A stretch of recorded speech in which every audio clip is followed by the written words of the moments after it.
There is nothing. Only warm primordial blackness. Your conscious ferments in it. No larger than a single grain of malt. You don't have to do anything anymore. Ever.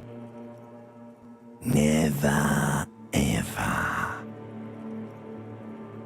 An inordinate amount of time passes. It is utterly void of struggle. No ex-wives are contained within it.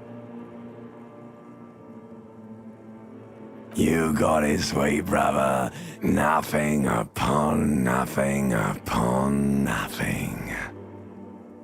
Coming right up, sir. Smooth passage. Do you really? You wouldn't like it if I told you what was back there. Why'd you think you had to bludgeon yourself into oblivion? Or did you not sense yourself marinating?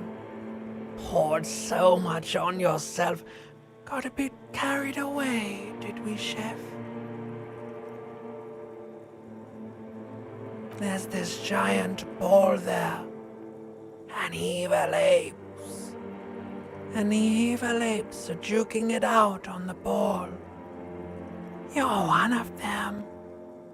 It's basically all just evil apes juking it out on a giant ball. You can't even make out it's a ball when you're joking it out. It's that large. Infinitesimally small. Vying for resources is just a stupid expression you picked up somewhere. The part of the presentation you want to take home with you is this. You have to beat the other evil apes in the face, or you lose. Somewhere in the sore, bloated man-meat around you. A sensation. Like a fly to the ointment, your conscience sticks to it. The limbed and headed machine of pain and undignified suffering is firing up again. It wants to walk the desert, hurting, longing, dancing to disco music. The stench of liquor rises from your mouth, and with it, an ungodly headache. A fiery streak penetrates your skull, trying to force your eyes open. It's a sound, a clarion call from hell. Somehow, you know what it is. A caprice to name a motor carriage.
This fan has two chain pull switches. One ends in a tiny fan, the other in a light bulb. A truly horrific necktie has somehow attached itself to one of the blades. The blades come squeaking to a halt. It should be easier to reach the tie now. You swoop up and catch the tie. Snap! It's released from the blade. What you have in your hand is a truly hideous necktie with 4 or 5 different patterns. The knot reminds you of a noose.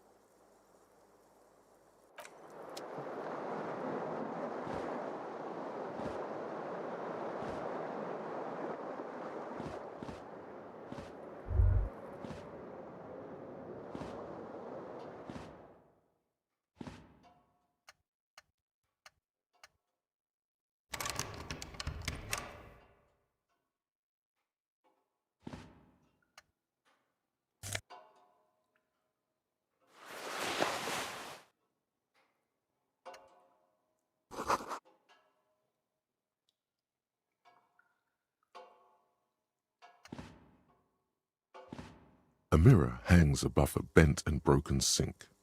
In a fierce discharge of masculine energy, someone has ripped half the faucet off.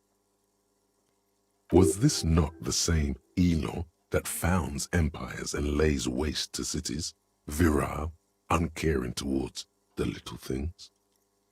Probably not, no. Hot water sprays from the faucet's base, and steam covers the mirror. You cannot see yourself, just the vague impression of a man. Suddenly, you realize you have no memory of the face that awaits you there, underneath the soft vapor. As you slowly reach your hand towards the surface of the mirror. Abort. You clearly have not thought this through. You won't like what you see there, and you will never unbecome it. Yeah, there is definitely something wrong with it. Where to even begin? There is the bloatedness, then the swollenness. It's like there's an upholstery of alcohol underneath your skin. It's not. It's swollen and snail-like, wriggling between your fingers. It's not. Your nose feels like a small balloon in the middle of your face. It hurts when you honk it. It doesn't appear to be a particularly tiny nose either. Not with all the drinks it's absorbed for you. Behold. You have no idea who this thing is, do you? It appears you're also dead. There's clearly rigor mortis on your face. Or wait, is that an expression? Are you trying to make an expression with that face? Why? Please stop. It's horrible. You're scaring yourself. You can't, can you? It's like it's not even voluntary anymore. You have worn that grin into your face, and now it won't come off. What does it even mean? What is the emotion you're trying to convey?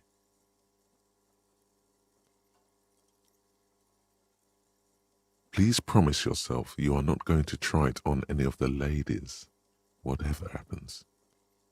You liar. You can't even tell the truth to yourself. Go ahead. Try something.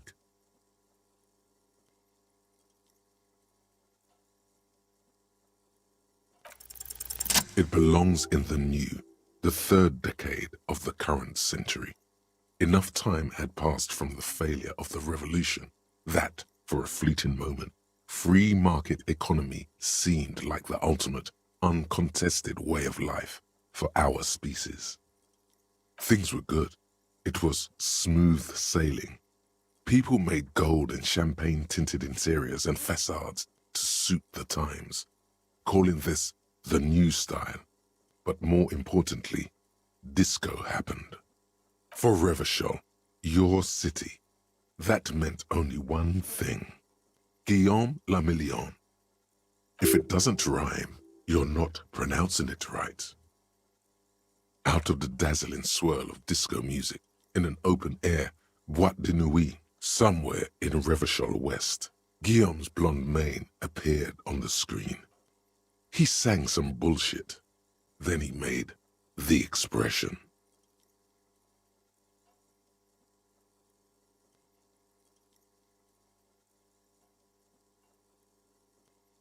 You have some understanding of the near history of disco.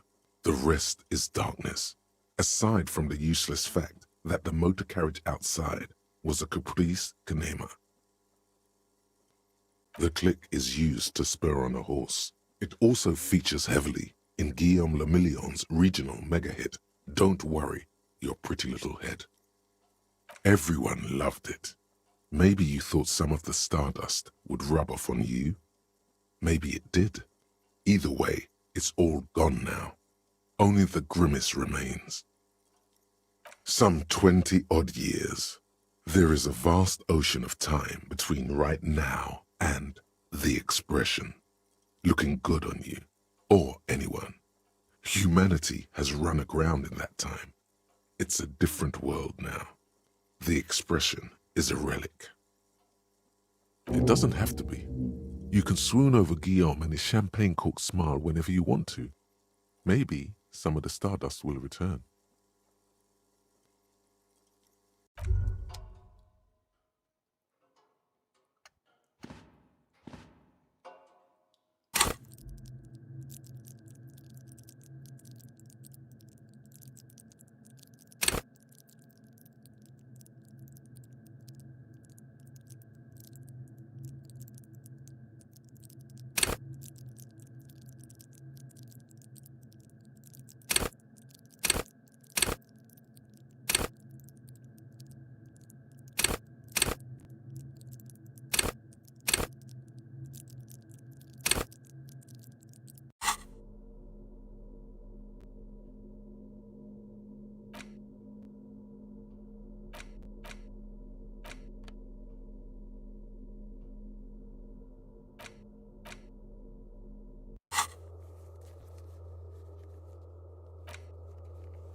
You hear a jingle.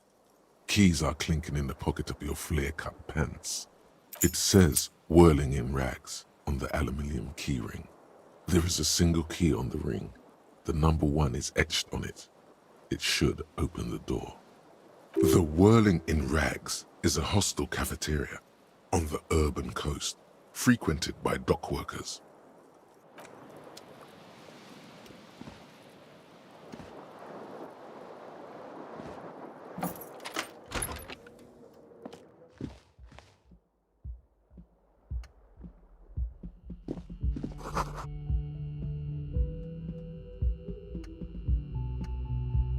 Hello, officer. The young woman raises a cigarette to her lips. Her eyes are brown and her face is speckled with birthmarks. She can't be more than 28. A silver jumpsuit falls off her like scale armor, sparkling.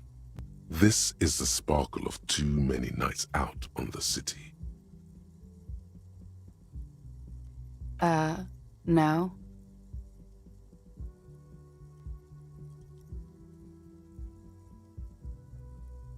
Because you're a police officer, sir.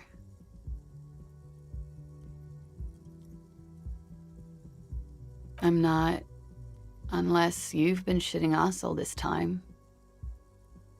You've been here for 3 days, on official police business, no less. Couldn't say. In truth, so far, mostly drinking.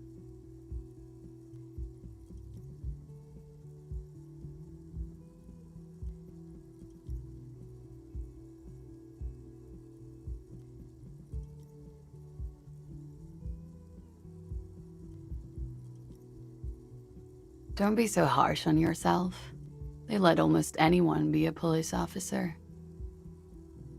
Could it be because of the drinking? She hasn't had time to put her makeup on. This is her morning cigarette. She looks tired, her beauty waning faster than it ought to at her age. Of course. Be careful, officer. They don't like the police around here. Something stirs in you as she's about to go. Call it an instinct, a need. The need to ask questions. It's like you've said the words 1,000,000 times before. She looks back at you, a light glinting off her eyes. Yes?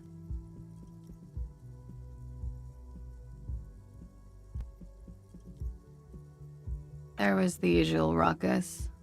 Loud disco music. I couldn't say. It's impossible to hear people speaking from over here. Oh, yes. Various artists. Ostentatious orchestration prime among them. Oh, that. Yeah. Whoa. The less said about OO, the better. OO were huge where I come from. I was very young then, of course, like 7. Life gets hard, but we go on. It would appear so. At around 2 o'clock, the disco stopped and there was a change of pace. A slow, sad song started playing, like organ music on repeat. That went on for quite a while. Some of the time, you were yelling along to it. That it doesn't matter anymore and that we're alone now, it was difficult to tell. The song itself was very quiet and soft, but you sounded like a winded boar, sir. It was hard to understand what you were singing on top of it. Yes, it was very cool. It's impossible to say whether she's being sarcastic or really means it. Then you started screaming and trashed the place. No, it didn't sound like there was a fight. It sounded like someone was trashing their room. A window was smashed. The tape player, probably. The song stopped. And furniture, too. A real destructathon. There was screaming. Then I think you passed out. There was. I think you screamed that you didn't want to be this type of animal anymore. I may have misheard, but it was sort of memorable. I went out afterwards. Everything was quiet by then, around 4 or 5. And that was it.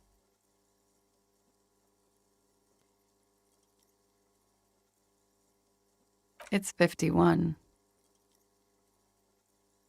The current century?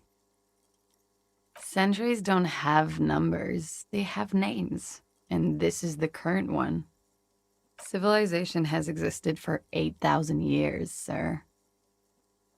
You're right. There is nothing funny about civilization.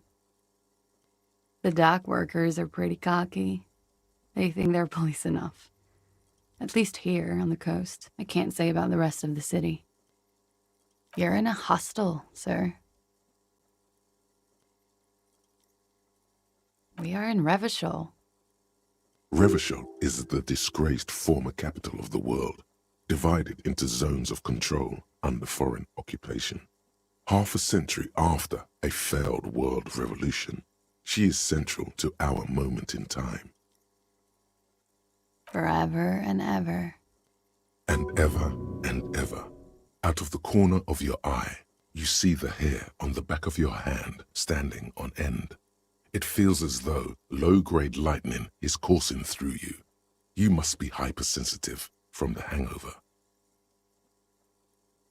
Glad to have been of assistance.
A man in his late 20s stands behind the counter, inspecting a stuffed seabird. As you approach, he gives you a sideways glance, then looks down again. Everything is cool between you and this guy. He's a big fan. Make some small talk. A competent work of taxidermy. The white and brown seabird lies among piles of coasters and drying mugs. One of its wings broken. The man is trying to mend it. Looks like the bird was ripped off the shield that was used to mount it, most likely on a wall. This is the Great Skua. The seabird is the symbol for the discovery of the Insulindian Isola, the part of the world you are in right now. The small steel tag says as much. The Great Skua. Stegoarius Skua. Look, your buddy is over there. Why don't you go and talk to him, okay? He pretends not to hear you, concentrating on the bird instead. No, I'm not the bartender. I'm the cafeteria manager. He's very animated all of a sudden. This seems like a touchy subject. That period of my life is over. Not everyone who stands behind a counter is a bartender, okay? I'm the cafeteria manager. I have 3 cafeterias to manage. 3. Sylvie tends the bar here, not me. I'm only standing in. She just, you know... His eyes dart from left to right. This man isn't lying, but he is hiding something. So now you're a cop. Oh, forget it.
Hello, sweetie.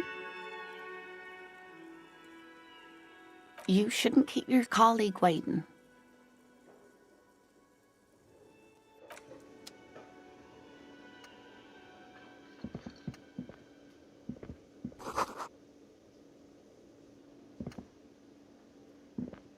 A bespectacled man in an orange bomber jacket is tapping his foot on the floor.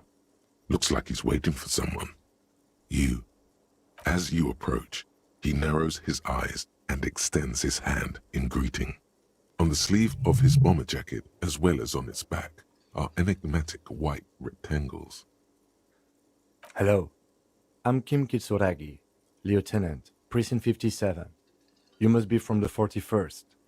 You realize he's waiting for your name. Okay then. It looks like we had a little scheduling error on Sunday. Saturday too, actually. Have you had time to talk to the manager here? What he means is, he has been trying to meet up with you for 2 days, but you have been otherwise occupied.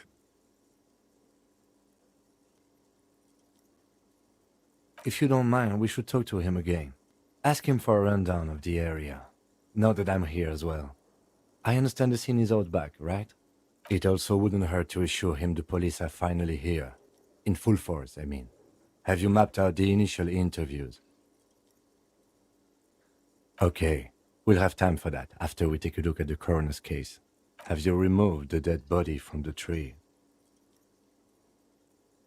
Sure, but did you take it down from the tree? So, the body is still in the tree, where it has been hanging for 7 days straight. We should go there as soon as we are done talking to the owner.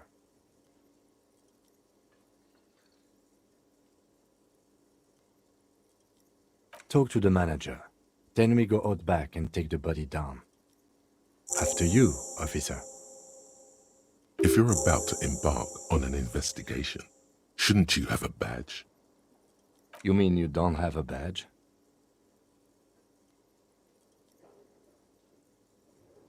Losing your identification card is a serious matter. My vehicle has a shortwave. You can use it to report your badge missing. I advise you to try to locate it as quickly as possible, but getting the body down should still take precedence. Lieutenant Kitsuragi is now in your party. You can talk to him whenever by interacting with him.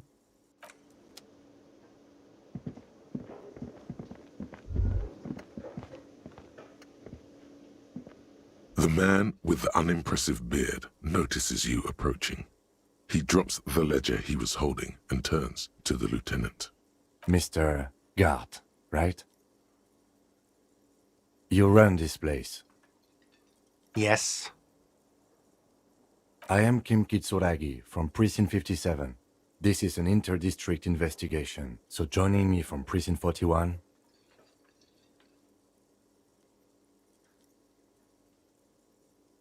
Fantastic. That's wonderful, really. I think so. But there's a dead body out back. No one wants to work in these conditions. It's been a week. Sir, I understand your concern, but we are here to do a job. And for us to do it, I need you to stay calm. Yes, of course. I know it took us a while to arrive at the scene, but it also took you a while to call us. It was you who placed the call, correct? No, I only just got here. It was probably Sylvie who called you. She usually works the bar here. I'm only temporarily taking over her duties. Do you have her number? As a matter of fact, I do. This sounds like something you can use to call this Sylvie later. You said you just got here. From where? Are you a local? What, of Martinez? No, I live in Jamrock. I only sometimes come here to keep an eye on the place. This is just one of the many, many cafeterias I manage. But you still know your way around, yes? In case we need directions. Yes, I know where some things are, but as I said, I don't live here. I just used to work here. And I'm not going to start working here again, if that's what you think. I didn't imply that. Detective, He probably means this is where you step in and ask your questions. His face expresses profound doubt in your having this. Ask him about the body's location before asking if he killed him. People give up information in the more innocuous questions, which you can later use in the more sinister ones, not vice versa. Haven't you asked me that already? What is it with you and this woman? She has nothing to do with this. Okay, you got me. She went away because of the dead body out back. And because I asked for her number. That's why Sylvie went away. I hope you appreciate that. Thank you.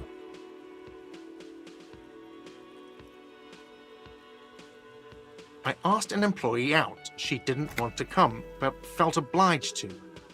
It was a bad idea. Now, what is so goddamn fascinating about that for you? It's got nothing to do with the lynching.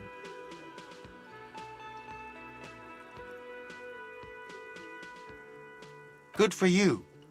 Was there something else? I'd like to get back to what I was doing. Behind this building, there's a courtyard. They hoisted him up on a tree there. That's easy. See that door there? First you exit through that. Then to your right, you should see a big hole in the fence. A really big one. You can get to the courtyard through there. No need for the keys. The hole is big enough for the Franco-Nigerian cavalry to fit through. This man means the heavy cavalry of the innocents Franco-Negro, sweeping over the plains and nations of the enemies of mankind. 5th century style. Unified currency and the concept of cool came in their wake. They wore lamella and carried guns. But first and foremost, Franco-Nigerian heavy cavalry was really, really wide. That hole in the fence must be enormous. I don't know who killed him. I'm not the police. That's your job. This is it. He said they hoisted him up on a tree. Who is this they, if he doesn't know? Oh, people are saying it was the union dock workers, that it was a lynching. The locals, the customers, the people who eat here, a lot of dock workers eat here. Sylvie told me everyone knows the dock workers did it. Did the debarders themselves tell her this, or is it a rumor? I don't really know. You'll have to ask her. I would suppose it's because they have nothing better to do. You mean the strike? Yes, the strike. The man they hanged was a security guard for the harbour company, I hear. A mercenary. The unionistas probably thought they'd send a message.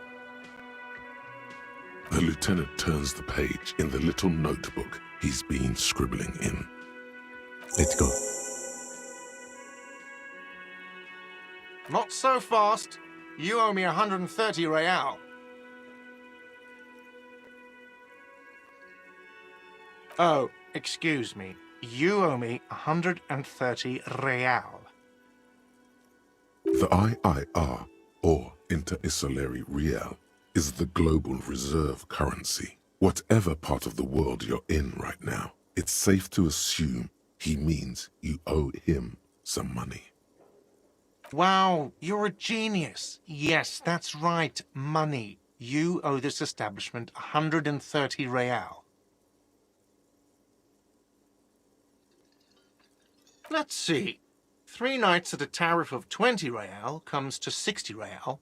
Then there's the window you annihilated. The hole in the window was the first thing I saw when I came to work. So don't try to tell me you didn't. That will be 40 real in damages. Another thing you've annihilated is half the bar. You've run a tab of 30 real. Actually more, but we'll round it down to 30 for your hard work maintaining the stability and order of Revachol. That's 60 plus 40 plus 30 equals 130 real. And yes, real is still money. What are you, a philosopher?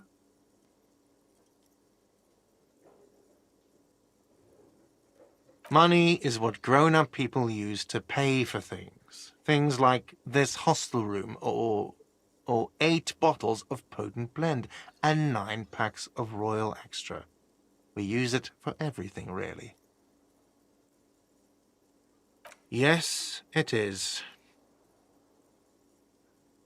No, you see, that's 40 cents. Cents are a form of currency 100 times smaller than the real. I'm not even going to take this. Come back when you have 130 real. It is. Isn't it evil?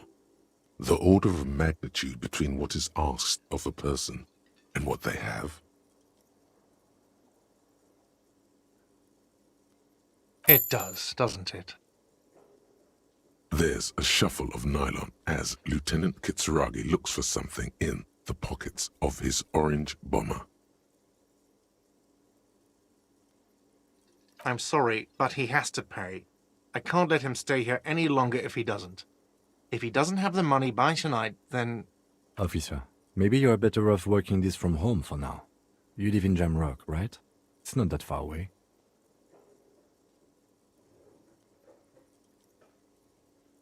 No, don't. There's no need. You really need to take this up with your station. I have a shortwave radio in my car. Call them, ask for assistance. We have to get this investigation started now. Good luck.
A colorful piece of plastic is dangling from his carabiner.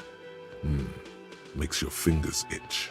On the counter, rolled out of his open hand, you see a blister pack of headache medicine. It's a dock worker's ID, doubling as a shift card and a job permit. A young, able-bodied man stares back at you from the photo. Santiago S. John.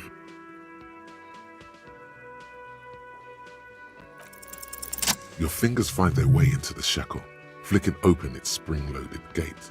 The metal loop holds the plastic ID and a leather-bound pocketbook. The man emits a loud snore. Is he about to wake up?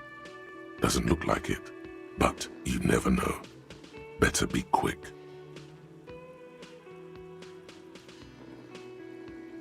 You slip the plastic ID card out of the loop and pocket it. The man continues to snore. Just for the record, you look nothing like the man on the document. The sleeping dock worker has little to say about your actions. He remains silent. The man does not mind. You probably need them more than he does. You've just picked up some magnesium. This item is stored in the bottom left corner of the screen above your character portrait. Use magnesium to heal your morale if you have morale damage. You gently shake his shoulder, but nothing happens. This man could probably sleep soundly in a ship's engine room.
got this.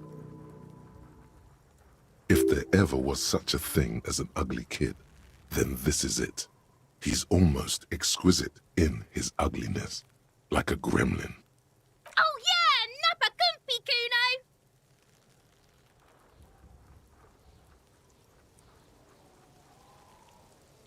Right in the dick, Kuno! Get him right in the dick!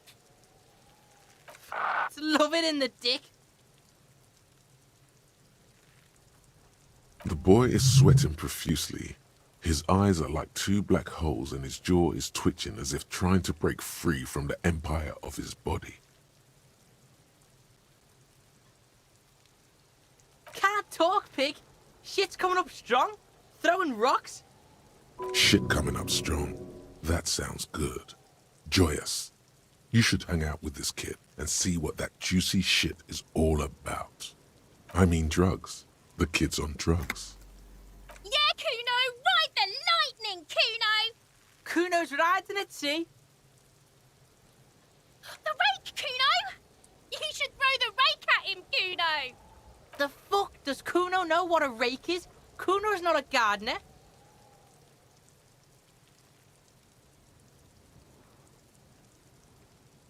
Fuck no! Kuno doesn't buy that shit. Fucking entrapment shit. Fast. This kid has got street smarts. Alright, entertain the Kuno. Show me what you got. What you got there? What you got, huh? Show me what you got. The kid moves his hands like a basketball player dribbling fast.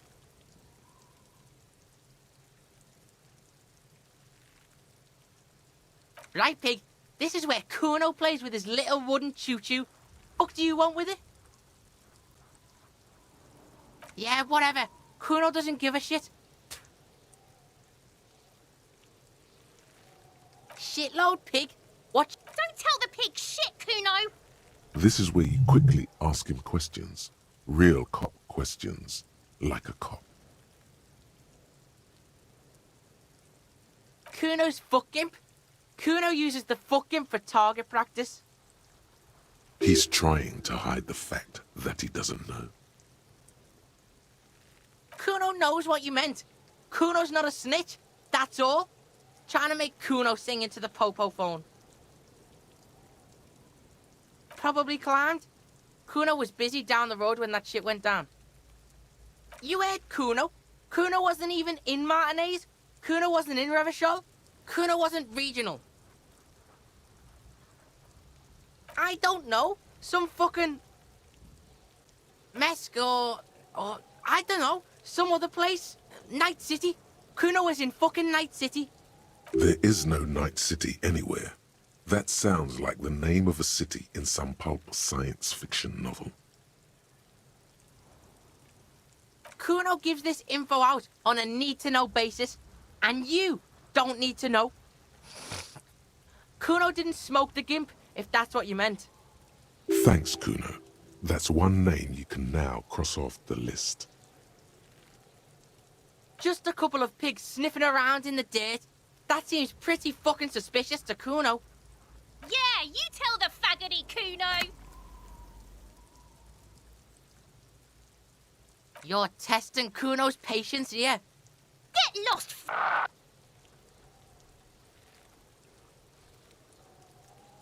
Kuno's Kuno, pig? It's always Kuno, never I. Clearly the kid's using the third-person perspective as a shield.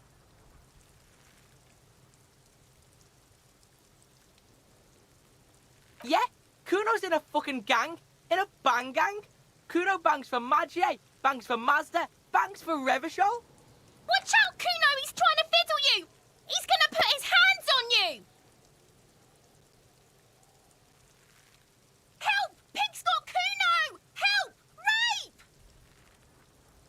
Help! He's got the Kuno, help! Everyone can hear. You need to get the hell out of here before.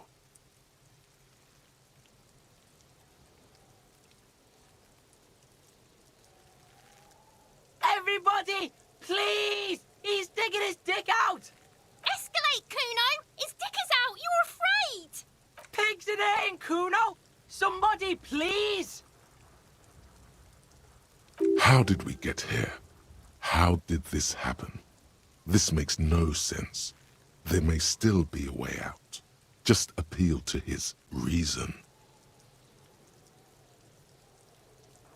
Help! Misters, help! He's flashing Kuno! He's showing his genitals! If you don't help Kuno now, it'll be too late!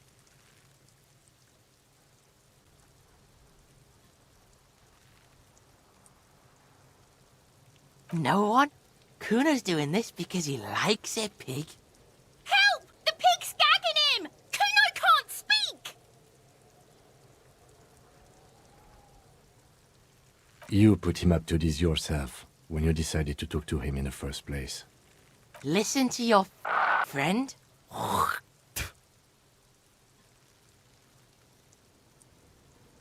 Kuno owns the fat ass. Help! The RCM is trying to fuck Kuno! Fucking logical! Help! The logical pig is fiddling Kuno! No! Get off Kuno, you sick fat fuck! The nearly psychopathic way they could slip in and out of the act implies you're not the first victim.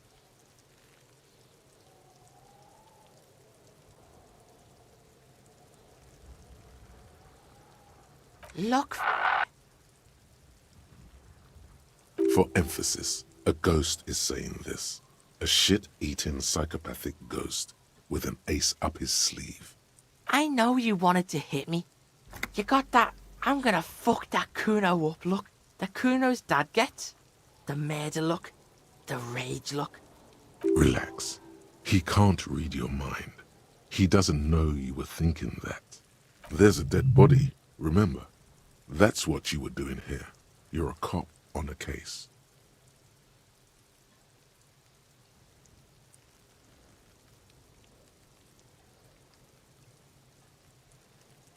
I can.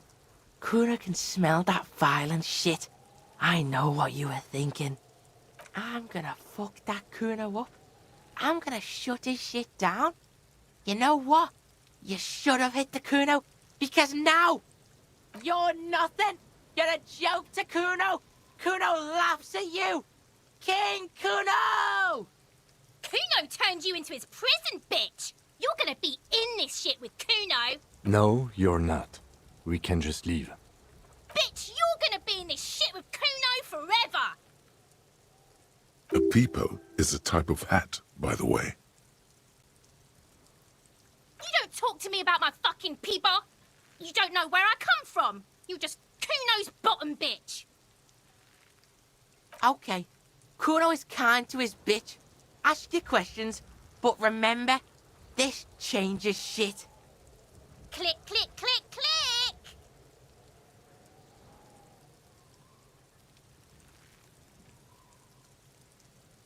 The fuck about it?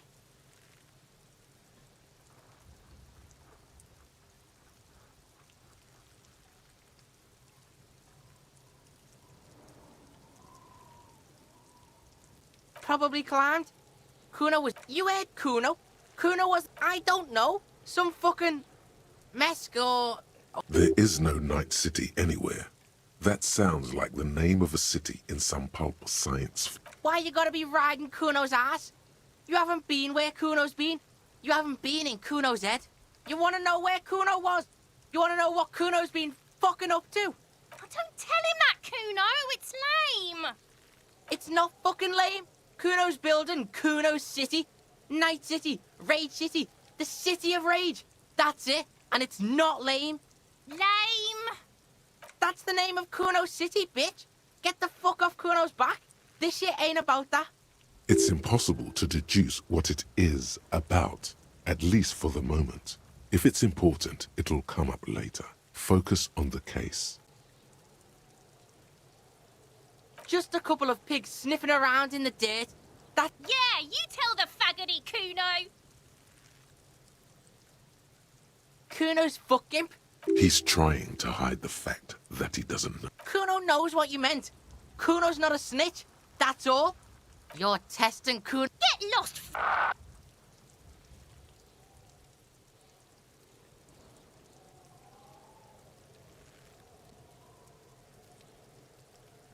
Kuno doesn't fucking care.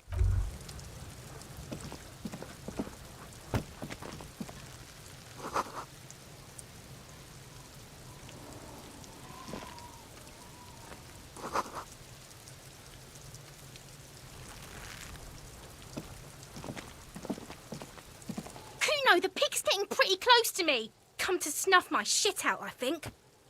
Looks like it's time for me to go, Kuno. Pig's come to take me in. I'm going away for a long, long time, Kuno. Going away for life. What's going on there? Fuck are you trying to pull, pig?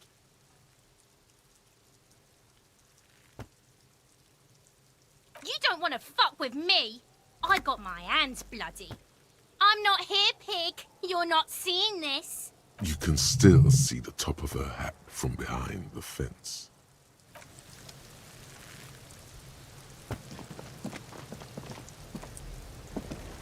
This trash container is locked. The sliding lid has a padlock that says, "Whirling in rags." Just a trash container? There is no such thing. Your fingers start to itch just looking at that padlock. We could try using a pry bar. There's one in my motor carriage, or...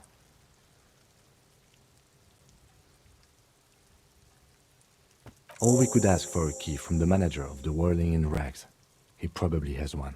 He might also have information. This is better than the pry bar idea.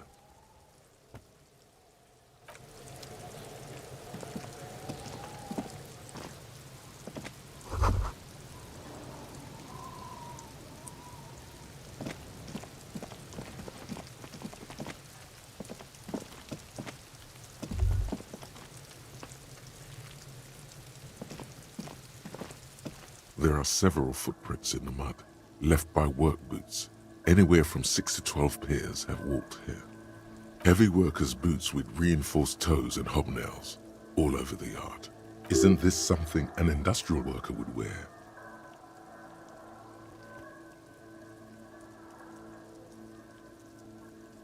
Noted.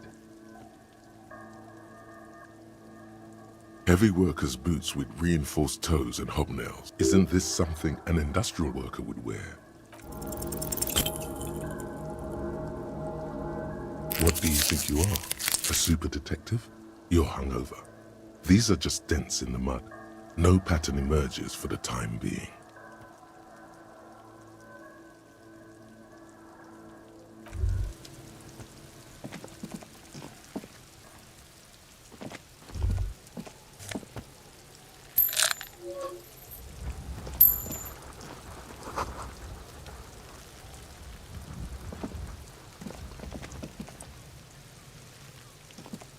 The corpse looks at you with bulging white eyes.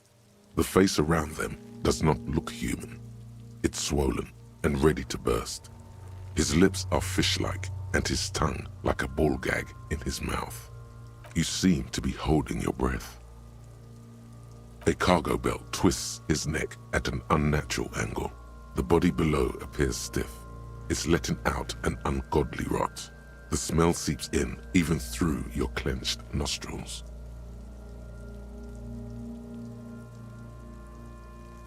Active decay. It's okay to throw up, officer. No one is judging. He's about to blow. Cop's gonna blow, Kuno.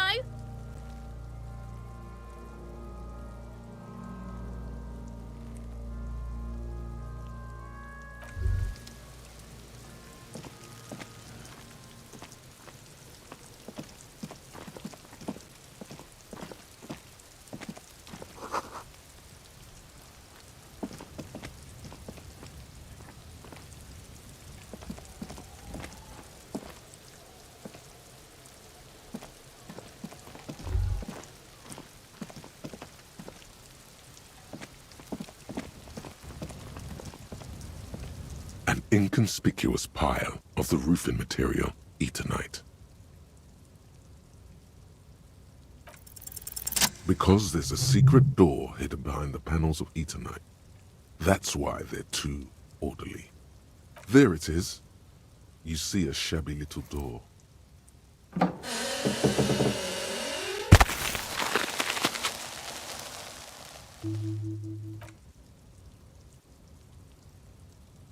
What is this then? A tool shed? Let's investigate.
Be still, my beating heart. It's amphetamine. Sweet amphetamine. The lieutenant isn't studying the powder in the mirror. He's studying you. There's a good vague way to ask where he stands on drug use. Professionally, I mean.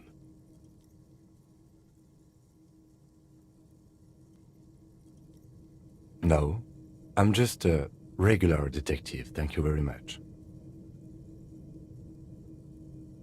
Perhaps not. This is below our pay grade, detective. However, see that ladder there? It's probably another way into the industrial harbor, no? A secret path the local kids use.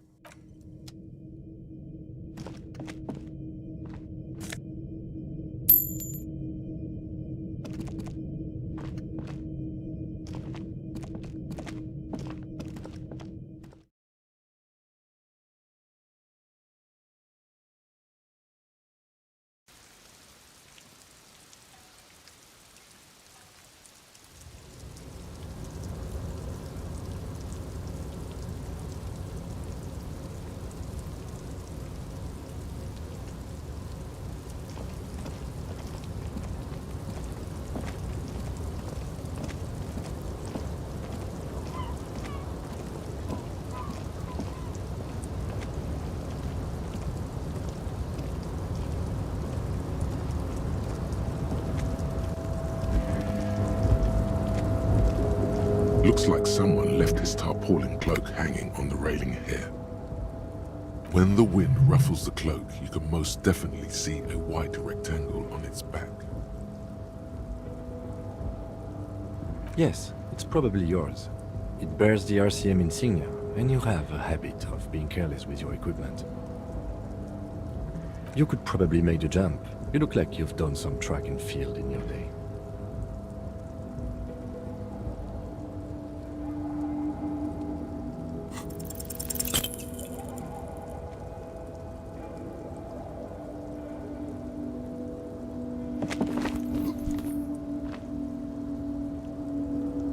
Nope, no.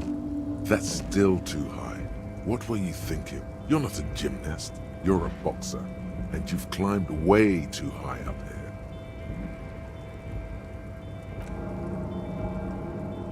You could have died there. Shit. I'm failing you.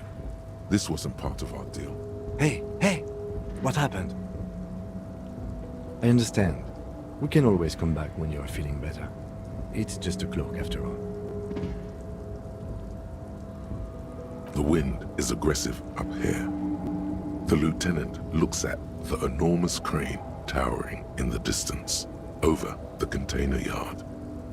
That machine is a Kvalsund 1020 HK.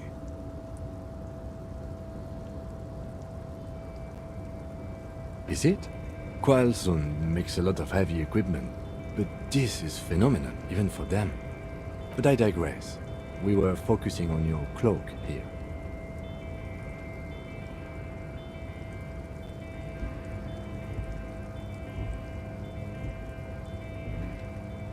What are we doing? We're awfully close to breaking into the industrial harbor. They are bound to have information for us. I thought that was our intention. Or it could be that we are just exploring.